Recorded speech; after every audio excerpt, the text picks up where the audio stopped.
E xa sabemos cal é a cepa exacta de antivirus que provocou os contaxios. É a Andes, é a única que pode transmitirse entre humanos. O peor é que é a máis contaxiosa e coas características máis perigosas.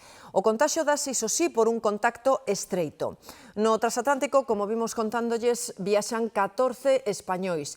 Son de 6 comunidades distintas. Todos están ben, non teñen síntomas, pero están illados por prevención. A variante Andes é predominante no cono sur de América. Identificouna un laboratorio que colabora coa OMS nunha mostra por PCR dun dos infectados. Esta cepa é máis perigosa porque provoca un cadro máis grave da enfermidade, unha infección cardiopulmonar de evolución rápida. Comeza por o xeral con síntomas leves como febre ou diarrea, pero evoluciona rapidamente en pouco tempo a un síndrome cardiopulmonar grave que pode provocar un distrés respiratorio grave que pode causar a morte. A letalidade deste virus é elevada. Está establecida no último ano en Argentina que chegou a un 32%.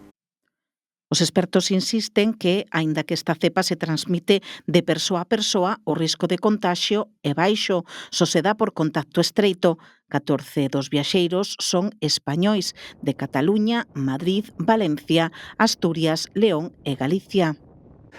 Todos eles en este momento se atopan sans. Non presentaron ninguna clase de síntoma. Están illados nos seus camarotes por prevención. A mesma medida prevé aplicar Cataluña, confinar os 5 viaxeiros desa comunidade. No resto están á espera das decisións de sanidade. Es muy difícil la transmisión entre personas, ya lo sabéis, es un mensaje de tranquilidad.